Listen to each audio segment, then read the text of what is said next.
નમસ્કાર મિત્રો, શું તમે ક્યારેય મિત્રો ચોખાની અંદર શેમ્પૂ નાખ્યું છે? જો ના નાખ્યું હોય તો વિડીયો જોયા પછી મિત્રો તમે નાખવાનું શરૂ કરી દેજો, ઘણા બધા ફાયદા થવાના છે.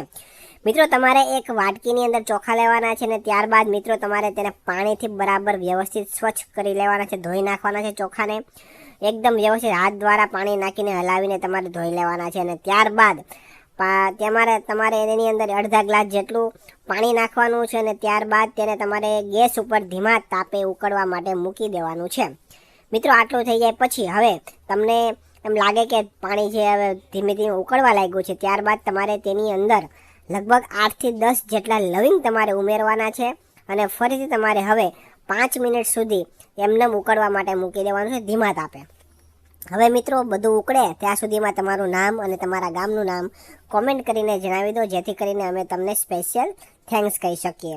તો મિત્રો લાસ્ટ વિડીયોનું સ્પેશિયલ થેન્ક્સ પ્રવીણભાઈ શેઠને મુંબઈથી, વિરમજીભાઈ ઠાકોરને કડીથી, પંકજભાઈ ડામોરને ચીખલીથી, છગનભાઈ વાઘેલાને રોહિસા ગામથી, ઇકબાલ નાગાણીને સુરતથી, પ્રફુલાબેન નવીનને અમદાવાદથી, મનોજભાઈ પરમારને પાટણથી, ખ્યાતિબેન રાયચુરાને રાજકોટથી, રાજેશભાઈ ઠાકોરને માનપુરાથી અને રવિભાઈ વસાવાને અંકલેશ્વરથી જાય છે. મિત્રો તમે પણ તમારું નામ કોમેન્ટ કરીને જણાવી દેજો, જેથી કરીને અમે તમને સ્પેશિયલ થેન્ક્સ કહી શકીએ. હવે મિત્રો હવે તમે જોઈ શકો છો કે 5 મિનિટ થઈ ગઈ છે અને બધું એકદમ વ્યવસ્થિત ઉકળવા લાગ્યું છે. પછી તમારે મિત્રો ગેસને તમારે બંધ કરી દેવાનો છે અને ત્યારબાદ હવે આ જે દ્રાવણ બનીને તૈયાર થયું છે મિત્રો, તેને તમારે એક વાટકીની અંદર તમારે ગરણીથી ગાળી લેવાનું છે.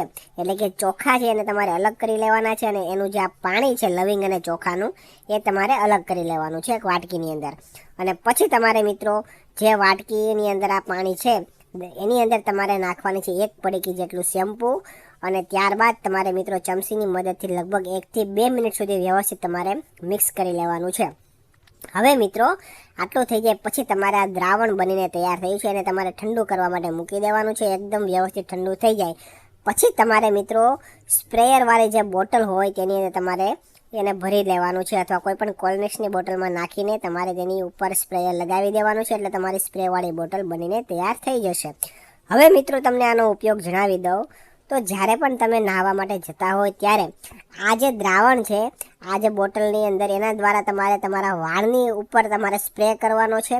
તમારે આ દ્રાવણથી તમારું માથું ધોવાનું છે, એટલે કે તમારા વાળમાં લગાવીને તમારે વાળ ધોવાના છે.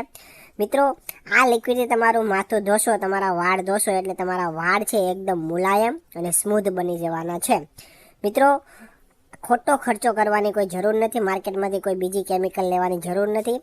1 અઠવાડિયા સુધી તમે આવી રીતના આ દ્રાવણથી તમારા વાળ ધોશો એટલે તમારા વાળ એકદમ મસ્તના સ્મૂધ અને મુલાયમ થઈ જવાના છે અને સારું એવું રિઝલ્ટ પણ જોવા મળશે. તો એકવાર તમે અવશ્ય ટ્રાય કરજો. જો તમને અમારો વિડીયો પસંદ આવ્યો હોય તો વિડીયોને લાઇક કરજો, શેર કરજો અને આવા જ નવા વિડીયો જોવા માટે અમારા ફેસબુક પેજને ફોલો કરી દેજો અને યુટ્યુબ ચેનલને પણ સબસ્ક્રાઈબ કરી દેજો. ધન્યવાદ.